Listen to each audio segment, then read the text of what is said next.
पिछले एपिसोड में हमने देखा कि ध्रुवी सुधांशु का हाथ पकड़कर उसे अपने साथ ले जाती है। ध्रुवी सुधांशु की तरफ देखते हुए बोली, तुमने उसे रिजेक्ट क्यों कर दिया?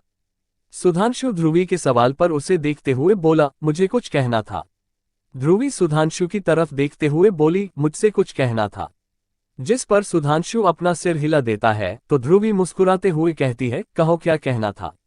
सुधांशु ध्रुवी की बात पर बोला, आप जो कर रही हो वह बिल्कुल सही नहीं है। ध्रुवी कंफ्यूज होकर बोली, मैं क्या कर रही हूं और क्या सही नहीं है? सुधांशु कुछ देर चुप रहकर बोला, ये बार बार मेरे करीब आ रही हो, ये बिल्कुल सही नहीं है। ध्रुवी हल्का सा सुधांशु के पास आकर बोली, करीब आना इसे कहते हैं। सुधांशु 2 कदम पीछे होकर बोला, हाँ वही तो कह रहा हूं ना। ध्रुवी सुधांशु के गाल पर उंगली चलाते हुए बोली, तुम डर रहे हो मुझसे? सुधांशु अपना थूक निगलते हुए बोला, नहीं, मैं क्यों डरने लगा, आप कोई पुतना राक्षसी थोड़ी ना हो जो मैं आपसे डरूंगा। ध्रुवी सुधांशु को कॉलर से पकड़ अपने पास खींचकर बोली, तो दूर क्यों जा रहे हो, यहीं पर रहो। सुधांशु ध्रुवी को खुद से दूर करते हुए बोला, देखिए, आप मुझे पसंद नहीं हो, ये बार बार क्लोजी होने की कोशिश मत किया करो। ध्रुवी अपना सिर हिलाकर बोली, ठीक है, मैं पसंद कर लेती हूं, तुम बस साथ दे दो। सुधांशु हैरानी से ध्रुवी को देखते हुए बोला, आपका दिमाग खराब है क्या? मैंने कहा आप मुझे पसंद नहीं हो, इसका मतलब समझ रही हो। ध्रुवी सुधांशु को देखते हुए बोली, चलो मान लेती हूं कि मैं तुम्हें पसंद नहीं हूं, तो एक सॉलिड रीजन बताओ। सुधांशु ध्रुवी की बात पर सोच में पड़ जाता है। सुधांशु को इतना सोचता हुआ देखकर ध्रुवी के होठों पर एक मुस्कान आ जाती है और ध्रुवी सुधांशु से कहती है, इतना सोच क्यों रहे हो? सुधांशु खोए हुए सर में बोला, रिजेक्ट करने के लिए कुछ अच्छा सा रीजन ढूंढ रहा हूं ताकि आप दोबारा मेरे पास मत आओ। सुधांशु की बात पर ध्रुवी हल्का सा उसके पास आ उसके गालों पर किस करके बोली, तुम मुझे पसंद हो क्योंकि मुझे तुम्हारी ये सिंपलिसिटी बहुत प्यारी लगी। सुधांशु अपनी आंखें बड़ी करके उछाल कर पीछे होते हुए बोला, आप ये क्या कर रही हो? आप मुझे किस क्यों कर रही हो? बड़ी हो सोचकर कुछ नहीं कह रहा हूं, तो आप तो एडवांटेज उठाने पर लगी हुई हो। ध्रुवी अपने हाथ बांधकर बोली, ओके, तो तुम्हें जो कहना है कहो, मैं सुन रही हूं। सुधांशु ध्रुवी की हरकत पर इरिटेट होकर बोला, अरे मैं आपको पसंद नहीं करता, मैं कौन सा लैंग्वेज में बोलूं तब आपको समझ आएगा। ध्रुवी अपना सिर हिलाकर बोली, तुम जिस चाहे उस लैंग्वेज में बोल सकते हो, मैं ट्रांसलेट कर लूंगी फोन से। सुधांशु अपने सिर पर हाथ रखकर बोला, मैं कैसे समझाऊं आपको, मुझे समझ नहीं आ रहा। मैं कह रहा हूं ना, आप मुझे पसंद नहीं हो, मुझे क्यों परेशान कर रही हो यार, अपने एज का कोई लड़का ढूंढो ना। ध्रुवी सुधांशु की बात पर कुछ पल चुप रहे। वहां पर जा रहे द्विवेदी को आवाज लगती है तो द्विवेदी ध्रुवी के पास आकर कहता है, हाँ क्या हुआ? ध्रुवी द्विवेदी से बोली, भाई आप बताओ मेरी एज कितनी होगी? द्विवेदी ध्रुवी की बात पर हैरानी से बोला, ये तुम कैसा सवाल पूछ रही हो? ध्रुवी बिना किसी झिझक के बोली, सिंपल सा सवाल है, आपको बस मेरे सवाल का जवाब देना है, तो बताइए मैं कितने साल की हूं? ध्रुवी की बात पर द्विवेदी कुछ पल उसे देखने के बाद बोला, 20-21 साल। ध्रुवी हल्का मुस्कुराकर बोली, 23 साल की हूं। द्विवेदी ध्रुवी की बात पर अपना सिर हिला देता है तो ध्रुवी उसे वहां से चले जाने के लिए कहती है तो द्विवेदी वहां से चला जाता है। द्विवेदी के जाने के बाद ध्रुवी सुधांशु की तरफ देखते हुए बोली, 20-21 साल की हूं मैं, अब कोई दिक्कत है? सुधांशु ध्रुवी की बात पर थोड़े गुस्से में बोला, आप जाकर किसी और पर ट्राई कीजिए, मेरे पास इतना फालतू वक्त नहीं है और प्लीज दोबारा कभी मेरे साथ क्लोजी होने की कोशिश मत करना। ध्रुवी बिना किसी भाव के बोली, मैं तुम पर ट्राई नहीं कर रही थी, मैंने बिना तुम्हें प्रपोज किया अपना माना है, तो क्लोजी होना तो नॉर्मल है ना। और जहां तक बात है फालतू वक्त की, मैं अपना खुद का वक्त कभी जाया नहीं करती। सुधांशु वहां से जाते हुए बोला, बेहतर होगा कि जितना हो सके मुझसे दूर रहिए। ध्रुवी अपने बालों को साइड में कर उसे जाता हुआ देखकर बोली, डोंट वरी माय बच्चा, तुम्हें तो मैं मना लूंगी। इतना कहते हुए ध्रुवी सुधांशु के साथ साथ गार्डन की तरफ आ जाती है। इधर सोना मेहंदी लगवाने के लिए अपनी बारी का इंतजार कर रही थी कि रिया सोना के पास आकर बोली, सोना दीदी चलो ना डांस करते हैं, उसके बाद फिर मेहंदी लगवाएंगे। सोना रिया की बात पर बोली, मुझे नहीं करना, मुझे मेहंदी लगवानी है। वैशाली सोना के पास आकर बोली, देखो आपके पति ने क्या किया। सोना और रिया वैशाली की तरफ देखते हैं तो वैशाली के पूरे चेहरे पर लड्डू की बूंदी लगी हुई थी। सोना अपने लहंगे के दुपट्टे से वैशाली के चेहरे को साफ करते हुए बोली, किसने किया ये सब? वैशाली मुंह बनाकर बोली, आपके उस खुसट पति ने। सोना अपनी आंखें छोटी करके बोली, ऐसी बात नहीं करते, तुम्हारा मेहंदी लग गया। वैशाली अपना हाथ आगे करके बोली, देखो अच्छा है ना। अनमोल वैशाली के हाथ पर झांकते हुए बोला, किसी ने शिट किया है क्या? रिया अपना सिर ऊपर कर अनमोल को घूरते हुए बोली, जरा तमीज से बात कीजिए, ये शिट क्या होता है और आपको बकवास करने के लिए यहाँ पर आने के लिए किसने कहा? अनमोल अपनी आंखें छोटी करके बोला, कहीं पूरा मेहंदी तुम्हारे मुंह में ना थोप दूं, इसलिए चुपचाप रहो। रिया अनमोल की बात पर मुंह बना लेती है कि वहां पर विप्लव आकर कहता है, अरे अरे लेडी गैंग, यहाँ पर क्या हो रहा है, चलो डांस करते हैं। अनमोल विप्लव को घूरते हुए बोला, कुछ और भी सीख लिया करो। अनमोल की बात पर विप्लव दांत दिखाते हुए बोला, आप तो बस अपनी आंखें छोटी करके घूरना जानते हो, चलो हम लोग साथ थोड़ा ठुमके उमके लगाओ यार, मन ठीक होगा, कोई लड़की क्या पता पड़ जाए। अनमोल वहां से जाते हुए बोला, जलील हरकतें तुम करते हो, मैं नहीं। विप्लव उसे इग्नोर कर सोना और वैशाली से बोला, आप दोनों को मेरे साथ डांस करना होगा, आज मोटी मेरे साथ डांस नहीं करेगी, उसके लिए मैंने किसी और को सेट करके रखा है। रिया कंफ्यूजन में विप्लव की तरफ देखने लगती है और विप्लव सोना और वैशाली को लेकर डांस फ्लो पर चला आता है। सोना फ्लो पर आकर विप्लव से बोली, आप किसके साथ रहने वाले हो? विप्लव अपने दांत चमकाकर बोला, मैं दोनों के साथ डांस करूंगा। विप्लव की बात पर वैशाली और सोना इसकी तरफ देखते हैं और विप्लव जल्दी से जाकर सॉन्ग चला देता है। सॉन्ग को सुनकर जहां वैशाली खुशी से झूम उठती है, वहीं सोना की आंखें बड़ी हो जाती है। सम्राट बुरी तरीके से विप्लव को घूरने लगता है और यही हालत अमृत की भी थी। विप्लव सोना के पास आकर बोला, चलो चलो शुरू करते हैं। सोना विप्लव की बात पर हैरानी से बोली, ये सॉन्ग? विप्लव खुश होकर बोला, है ना बहुत अच्छा, मूड फ्रेश कर देगा, चलो जल्दी शुरू करते हैं, आप पहले स्टेप लेना फिर वैशाली। वैशाली विप्लव की बात पर बोली, नहीं हम शुरू लेंगे। विप्लव अपना सिर हिला देता है तो सॉन्ग शुरू होता है और वैशाली सामने आकर डांस करने लगती है। सम्राट और अमृत दोनों एक साथ आकर विप्लव को पकड़कर वहां से दूर फेंक देते हैं और अमृत वैशाली के साथ पोजीशन ले लेता है और सम्राट सोना के साथ। सभी लोग हैरानी से उन दोनों को देखने लगते हैं। उन चारों का डांस जैसे ही खत्म होता है, सभी लोग जोर जोर से ताली बजाने लगते हैं। विप्लव रिया के गले में अपनी बाहें डालते हुए बोला, देखा मोटी, कहा था ना मैंने तुझे, ये दोनों एक नंबर के जलकुबे हैं और इन दोनों को डांस करवाना मेरे लिए छोटी उंगली के बराबर है। रिया विप्लव की बात पर बोली, ये सब तो ठीक है वापी, लेकिन इन दोनों महाकाल के अवतार से तुझे कौन बचाएगा, देख आ रहे हैं पीछे से। विप्लव सिर घुमाकर सम्राट और अमृत को देखता है जो कि दोनों उसकी तरफ ही आ रहे थे। विप्लव दौड़कर रचना के पास जाकर बोला, मॉम बचा लो यार, आखिरी बार गलती हो गई। सम्राट विप्लव को खींचकर अमृत की तरफ फेंकते हुए बोला, हम तुझे झप्पी देंगे चल। विप्लव रचना की तरफ देखते हुए बोला, मॉम दोबारा ऐसे सॉन्ग में डांस नहीं करूंगा, भाभी लोगों के साथ तो बिल्कुल नहीं करूंगा, प्लीज आखिरी बार बचा लो अपने वापी को, वरना ये दोनों जल्लाद कसाई बनकर मुझे बकरे की तरह हलाल कर देंगे। रचना कुछ कहती उससे पहले ही वैशाली और सोना वहां जाकर अमृत से विप्लव को छुड़ाते हुए बोली, ये क्या हरकत है? सम्राट सोना को घूरते हुए बोला, तुम इस मामले से दूर रहो। सोना सम्राट की आंखों में देखते हुए बोली, मामला तो हम लोगों से शुरू हुआ है ना, क्योंकि हम लोग डांस कर रहे थे उनके साथ। सम्राट अपनी आंखें छोटी करके बोला, तुम ऐसे किसी के साथ भी डांस नहीं कर सकती। विप्लव सम्राट की बात पर बोला, तो आपकी कमर में क्या दर्द हो रहा था डांस करने के लिए? हम लोग जा रहे थे तो आप लोगों। अमृत विप्लव के मुंह पर हाथ रख लेता है तो विप्लव जोर से उसके हाथ को काट लेता है, जिस कारण अमृत तुरंत उसे छोड़ देता है और गुस्से में विप्लव को घूरता है। रचना उन लोगों के नोकझोंक के बीच में आते हुए बोली, बस बस, मेहंदी खत्म हो गई, संगीत भी हो गया। विप्लव रचना की बात पर बोला, ऐसे कैसे, मेरी मोटी भी तो डांस नहीं कर रही है, उसे भी तो डांस करवाना है। रिया अपने मेहंदी को दिखाते हुए बोली, सॉरी वापी, मैं मेहंदी लगा चुकी हूं, मुझे अब नहीं करना डांस। विप्लव रिया की बात पर बोला, तू अकेली है क्या? यहाँ पर काव्या और मेरे जीजू भी तो है। विप्लव के बात पर सबकी नजर काव्या और कशिश की तरफ मुड़ जाती है। सभी लोग काव्या और कशिश की तरफ देख रहे थे जो कि कुर्सी पर बैठे हुए थे। विप्लव उन दोनों के पास जाकर बोला, आप दोनों के कमर में लचकान आ गई है क्या? सब यहाँ पर डांस कर रहे हैं, आप लोगों को नहीं करना है। कशिश विप्लव की बात पर बोला, मैं तो नहीं कर रहा, तुम अपनी बहन को करवा लो।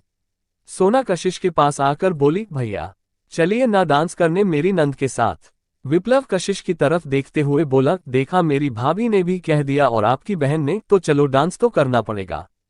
कशिश काव्या की तरफ इशारा करते हुए बोला, उसे भी तो कहो, अकेले ठुमके लगाऊंगा क्या। काव्या कशिश की बात पर मुंह बनाते हुए बोली, उनके साथ डांस कुछ भी। तभी वहां पर फलक और रुद्र भी आ जाते हैं। रुद्रा सोना की तरफ देखते हुए बोल, जाने मन। सोना रुद्र को घूरते हुए बोली, मेरी बहन के बगल में खड़े हो और मुझे जाने मन कह रहे हो, ठरकी आदमी, तुम्हें शर्म नहीं आ रही है क्या। सोना के लैंग्वेज को सुनकर वहां खड़े सभी लोग हैरान हो जाते हैं, क्योंकि सोना कभी भी ऐसी बात नहीं करती थी। सम्राट भी हैरानी से सोना को देख रहा था। फलक सोना की तरफ देखते हुए बोली, तुम्हें मुंह नहीं चलाना चाहिए, सीधा हाथ पैर चलना चाहिए, गाल को तड़ाक से देना चाहिए था, खाली ठरकी कहने से कुछ नहीं होगा। रुद्र फलक की तरफ देखते हुए बोला, तुम मेरी गर्लफ्रेंड हो यार, तुम इस तरीके से। फलक रुद्र की बात को बीच में काटकर बोली, तुम्हें अगर शर्म नहीं आ रही मेरी बहन के साथ फ्लर्ट करते हुए, तो तुम्हें मार पड़ते हुए देखने में मुझे क्यों शर्म आने लगी। रुद्र बुरी तरीके से फलक को घूरने लगता है। सभी लोग उसे इग्नोर कर देते हैं और विप्लव जाकर म्यूजिक प्ले करने के साथ ही कशिश को फ्लो पर धकेल देता है। रुद्र फलक को भी अपने साथ फ्लो पर खींच लेता है। फलक रुद्र से दूर होने लगती है तो रुद्र उसके हाथ को पकड़कर फलक के रिंग फिंगर पर एक डायमंड की रिंग पहना देता है, जिसके साथ ही सारी फैमिली आकर डांस करने लगती है। रुद्र फलक को पकड़कर अपनी तरफ खींच लेता है और धीरे से कहता है, विल यू मैरी मी। फलक ना सुनने का नाटक करते हुए थोड़ी जोर से बोली, आप लोगों को सुनाई दिया इसने अभी मुझे क्या कहा। सभी लोग एक साथ बोले, हम लोगों को सुनाई नहीं दिया। रुद्र फलक से दूर होकर घुटनों के बल बैठकर जोर से चिल्लाते हुए बोला, फलक विल यू मैरी मी। फलक रुद्र की बात पर मुस्कुराते हुए उसकी तरफ देखकर बोली, छोड़कर तो नहीं जाओगे ना, वरना चली जाऊंगी मैं अभी यहां से। रुद्रा मुंह बनाते हुए फलक की तरफ देखता है तो फलक दौड़कर रुद्र को गले लगा लेती है, जिस कारण रुद्र बैलेंस नहीं बन पाता और वही फ्लो पर गिर जाता है, लेकिन फिर भी फलक उसे नहीं छोड़ती। सम्राट उसके प्रपोज को देखकर हैरान होते हुए खुद से बोला, ये प्रपोज करने की प्लानिंग कहाँ से चली थी, मुझे कैसे नहीं पता। सम्राट के बगल में खड़ी सोना उसकी तरफ देखते हुए बोली, मेरे पुराने आशिक ने मुझसे परमिशन लिया मेरी बहन को प्रपोज करने के लिए और मैं दे दिया।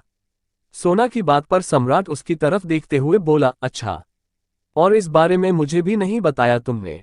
सोना मुंह बनाकर बोली, आपने तो आज तक मुझे रिंग भी नहीं पहनाई, छोड़ो। इतना कहकर सोना शास्त्री फैमिली की तरफ चली जाती है। सम्राट बस हैरानी से सोना को जाता हुआ देखता रह जाता है। अदिति बड़े गौर से प्रपोज को देख रही थी। शोभित जाकर उसके बगल में खड़ा होते हुए बोला, क्या चल रहा है तुम्हारे दिमाग में कोकून। अदिति शोभित की तरफ देखते हुए बोली, आपने तो मुझे नहीं कहा कि विल यू मैरी मी, और ऐसे सबके सामने घुटने के बल बैठकर प्रपोज भी नहीं किया। शोभित अदिति की बात पर अपनी आंखें रोल करके बोला, लेकिन मैंने तुम्हें रिंग तो पहनाई है ना, देखो उसकी रिंग से भी ज्यादा खूबसूरत है। अदिति अपने डायमंड के रिंग को देखने के बाद शोभित से बोली, लेकिन मुझे ऐसा प्रपोज चाहिए था। शोभित एक गहरी सांस लेकर बोला, तो अब बता दो, शादी करोगी मुझसे। अदिति मुंह बनाकर बोली, आप कंजूस हो, उन्होंने सबके सामने कितना रोमांटिक तरीके से कहा और आप बस मुझसे कह रहे हो मुझसे शादी करोगी, बहुत बोरिंग हो आप, मुझे नहीं बात करनी है आपसे। इतना कहकर अदिति विराट और विप्लव की तरफ चली जाती है। शोभित विप्लव को घूरते हुए खुद से बोला, सब मेरे इस निकम्मे भाई के कारण हो रहा है। 9 लव बर्ड्स को ऐसा कोई दिमाग देता और ना यहाँ पर मेरी कोकून मुझसे गुस्सा होती। विप्लव शोभित की नज़र को खुद पर महसूस कर उसकी तरफ देखकर मुस्कुरा देता है, क्योंकि उसे तो पता ही नहीं था उसका भाई उसे पीटने के फिराक में है। इसी तरह उन लोगों का संगीत दोपहर तक खत्म होता है और सभी लोग लंच के लिए चले जाते हैं। शाम का वक्त, सारे डेकोरेशन को बदलकर अभी सफेद और पीले रंग का डेकोरेशन कर दिया गया था, क्योंकि हल्दी होने वाली थी। सम्राट कुर्ता का बटन लगाते हुए किसी गहरी सोच में था कि सोना आकर सम्राट से बोली, आपके कुर्ते का बटन टूट चुका है। सोना की आवाज पर सम्राट होश में आ उसकी तरफ देखता है और अपने कुर्ते को देखते हुए कहता है, हाँ टूट गया है। हाँ टूट गया है तो ध्यान कहाँ है आपका, सोना ने इरिटेशन में मुंह बनाकर कहा। सम्राट सोना की तरफ देखते हुए बोला, तुम मुझसे नाराज हो क्या।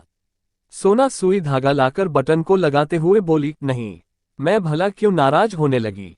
सम्राट सोना के कमर पर हाथ रखता है तो सोना सुई दिखाते हुए कहती है, रोमांटिक होने की कोशिश मत कीजिए, वरना ये जो सुई दिख रही है ना, आपके दिल में घुसा सकती हूं मैं। सम्राट मुंह बनाकर सोना के कमर से हाथ हटाकर बोला, तुम लेडी गागा क्यों बन रही हो, मैंने क्या किया है जो तुम इतना खिसियानी बिल्ली की तरह काटने को दौड़ रही हो? सोना घूरकर सम्राट की तरफ देखती है और बटन लगाने के बाद हल्का सा ऊपर उठती है तो सम्राट नीचे हो जाता है। सोना अपने दांतों से धागा काट देती है तो सम्राट सोना के चेहरे को पकड़कर उसके होठों पर हल्का सा किस कर लेता है। सोना घूरकर सम्राट को देखने के बाद अपने साड़ी को ठीक करते हुए कमरे से बाहर चली जाती है। सम्राट कंफ्यूजन में सोना को जाता हुआ देखने के बाद अपने ख्यालों को झटक देता है और कुर्ते का बटन ठीक से लगा कमरे से बाहर आ जाता है। सम्राट जैसे ही कमरे से बाहर आता है विक्रम से टकरा जाता है क्योंकि विक्रम भागते हुए आ रहा था। सम्राट विक्रम को पकड़ते हुए बोला, तुझे क्या हुआ? पागल कुत्ते पीछे पड़े हैं जैसे क्यों भाग रहा है? विक्रम सम्राट की बात पर बोला, तेरे भाइयों से अच्छा अगर जर्मन शेपर्ड मेरे पीछे पड़ जाता ना तो मैं ज्यादा सुरक्षित रहता। सम्राट कंफ्यूजन में उसकी तरफ देखता है कि वहां पर राजीव, राघव, विराट, विप्लव, अमृत और शोभित आ जाते हैं। उन सभी ने पीले रंग के कपड़े पहन रखे थे। सम्राट उन लोगों की तरफ देखते हुए बोला, तुम लोगों को क्या हुआ है? ये तुम लोगों को जर्मन शेपर्ड से कंपेयर कर रहा है। विप्लव सम्राट की बात पर जल्दी से बोला, इनकी हल्दी है, हमने कहा कि खाली नीचे धोती पहन लो, ऊपर ऐसे ही चलो, तो कहते हैं सारी लड़कियां मुझे बिना कपड़ों के देखेंगी। सम्राट अजीब नजरों से विक्रम की तरफ देखने लगता है तो विक्रम कहता है, मुझे नहीं होना, सबके सामने है, ऐसे कपड़े पहनकर भी तो हल्दी लगा सकते हैं ना, खाली रस्म तो है। सम्राट अमृत की तरफ देखते हुए बोला, इसे एक नॉर्मल सा वेस्ट पहनाओ और नीचे धोती पहनकर इसे बाहर लेकर आओ, ज्यादा तमाशा कर तो ऐसे उठा कर ले आना। इतना कहकर सम्राट विक्रम को पकड़कर उन लोगों के हवाले कर देता है। विक्रम सम्राट को घूरते हुए बोला, मेरे साथ गद्दारी कर रहे हो? अपनी शादी में भी ऐसे ही किया था क्या? बेशर्मों की तरह खड़े हो गए थे। अमृत विक्रम की बात पर बोला, डोंट वरी, उसने सीधा शादी की थी, ये सब रस्म नहीं निभाए थे। विक्रम अमृत की बात पर मुंह बनाता है और शोभित, राजीव और डेविड वहां पर रुक जाते हैं। बाकी सब लोग विक्रम को उठाकर ले जाते हैं। उन लोगों के जाने के बाद डेविड सम्राट से बोला, मुझे कुछ बताना था आपको। सम्राट डेविड की तरफ देखते हुए बोला, बस कल की बात है, कल सुबह शादी है, हम शाम की फ्लाइट से ही मुंबई वापस निकल रहे हैं। डेविड सम्राट की बात पर बोला, और अगर जो कांड होने वाला है आज हो जाए तो? डेविड की बात पर शोभित और राजीव के साथ सम्राट भी कंफ्यूजन में उसकी तरफ देखने लगते हैं। डेविड उन लोगों की नज़र खुद पर महसूस करके बोला, आपके ऊपर जिसने हमला करवाया था कोई और नहीं, चिराग चौहान था, और सबसे जरूरी बात, उसकी नज़र मैडम पर है। सम्राट तिरछी मुस्कान के साथ बोला, थोड़ा डोज उसे भी दो, क्योंकि मुझ पर अटैक करने वाला इतने हल्के में तो नहीं रह सकता ना। राजीव सम्राट की बात पर बोला, एक हफ्ते बाद सोना और उसका फाइनल है, अगर अभी कुछ करवाते हैं तो सोना के करियर पर इफेक्ट पड़ेगा। सम्राट राजीव की बात पर बोला, कॉन्टेस्ट के बीच में अगर दो पार्टनर में से किसी एक को कुछ हो जाता है तो पार्टनर्स चेंज करने की परमिशन है, अगर चिराग चौहान मर जाता है तो भी कोई दिक्कत नहीं है। तभी वहां पर राज भागते हुए आ जाता है और सम्राट से कहता है, आपको बुला रहे थे। सम्राट राज की बात पर अपना सिर हिलाकर बोला, ठीक है, मैं आ रहा हूं। राज सम्राट की बात पर अपना सिर हिला वहां से जाने लगता है, जिस पर सम्राट कहता है, सुनो, मुझे तुमसे कुछ कहना था। राज सम्राट की बात पर रुक जाता है और उसकी तरफ देखते हुए कहता है, मुझे कुछ कहना था, क्या हुआ? सम्राट राज को ऊपर से लेकर नीचे तक देखते हुए बोला, तुम्हारा नाम क्या है? राज मुस्कुराकर बोला, Rajveer Jha, but call me Raj. Samrat Raj की बात पर बोला, अभी हो रहे डांस कंपटीशन में तुम पार्टिसिपेट करना चाहोगे सोना के साथ? राज सम्राट की बात पर अपनी आंखें बड़ी करके बोला, कौन, मैं? लेकिन कैसे? शोभित सम्राट की पूरी बात को समझकर राज से बोला, तुम्हें बस कल हमारे साथ मुंबई चलना होगा, प्रैक्टिस करना होगा और तुम्हें हर एक स्टेप हमारा कोरियोग्राफर सिखाएगा। राज इन दोनों की तरफ देखते हुए बोला, आप लोग मजाक तो नहीं कर रहे हो ना? सम्राट अपनी आंखें छोटी करके बोला, तुम्हें मेरी शक्ल में लिखा हुआ नजर आ रहा है कि मैं तुमसे मजाक कर रहा हूं बच्चे? राज अपना सिर नहीं में हिलाकर बोला, नहीं तो मैंने ऐसा कब कहा? राजीव अपनी एक आईब्रो ऊपर करके बोला, तो बताओ, चलोगे हमारे साथ मुंबई, करोगे सोना के साथ डांस कंपटीशन में पार्टिसिपेट? राजीव की बात पर राज अपना सिर हिला देता है तो सम्राट उसके कंधे को थपथपा कर कहता है, मेरी बीवी तुम्हारी बहन जैसी है तो उसकी मदद करनी है, ख्याल रखना है और सबसे जरूरी उससे दूरी बनाकर रहना है, समझे बच्चे? सम्राट ने हल्का सा राज के कंधे को दबाकर कहा। राज सम्राट के पजेसिवनेस को देखकर अंदर से घबरा जाता है और जल्दी से अपना सिर हिला देता है। डेविड राज की तरफ देखते हुए बोला, चलो जाओ यहां से, हम आ रहे हैं वहां पर। राज अपना सिर हिलाकर वहां से चला जाता है। राज के जाने के बाद राजीव हंसते हुए सम्राट से बोला, यार तू उस बेचारे को इतना डरा क्यों रहा था। सम्राट राजीव की बात पर बोला, क्योंकि डर इकलौती ऐसी चीज है जो हमें चीजों से दूर रखती है और बेहतर होगा कि उसे मुझसे डर लगे। सम्राट की बात सुन डेविड बोला, मुझे ऐसा क्यों लगता है जैसे कुछ तो ऐसा है जो हमारी चीजों से छुप रहा है। सम्राट अपना सिर हिलाकर बोला, या फिर कह सकते हैं कोई बुरी तरीके से छुपा रहा है। सम्राट की बात पर सभी उसकी तरफ देखने लगते हैं तो सम्राट उन्हें चलने का इशारा करता है और सभी लोग उस बड़े से घर के आंगन में आ जाते हैं जहां पर हल्दी की तैयारी हो रखी थी। सोना आनंद जी की तरफ देखते हुए बोली, अंकल आपको कोई दिक्कत तो नहीं है ना इस रस्म से। गायत्री जी सोना की बात पर बोली, बच्चा हमने पहले ही कहा था ना कि तुम लोग अपने रस्म भी अदा कर सकते हो, यहाँ पर किसी को कोई दिक्कत नहीं है। आनंद जी सोना की तरफ देखते हुए बोले, तुम बिल्कुल मेरी बेटी कावेरी की जैसी हो, वो भी बिल्कुल तुम्हारी तरह थी। सोना प्यारी सी मुस्कान के साथ बोली, तो मुझे भी अपनी बेटी समझ लीजिए, मैं बुरा नहीं मानूंगी। गायत्री जी आनंद जी के कंधे पर हाथ रखते हैं तो आनंद जी अपना सिर हिला देते हैं। प्रकृति आरू को रेडी करके ले आती है। आरू ने पीले रंग के ट्यूब टॉप वाले लहंगे के साथ फूलों से बनी ज्वेलरी पहन रखी थी जिसमें वो काफी सुंदर लग रही थी। विक्रम को भी उठकर वहीं पर ले आते हैं और दूसरी तरफ बैठा देते हैं। क्योंकि बीच में पर्दा लगा हुआ था, विक्रम को बहुत शर्म आ रही थी क्योंकि सम्राट के कहने के बावजूद उसे सिर्फ धोती पहनाकर वहां पर लाया गया था और सभी लोग उसे देख रहे थे। निर्जला और रचना जाकर सबसे पहले विक्रम को हल्दी लगाते हैं, उसके बाद में सोना, वैशाली और बाकी घर के लोग भी आकर उसे मेहंदी लगाते हैं।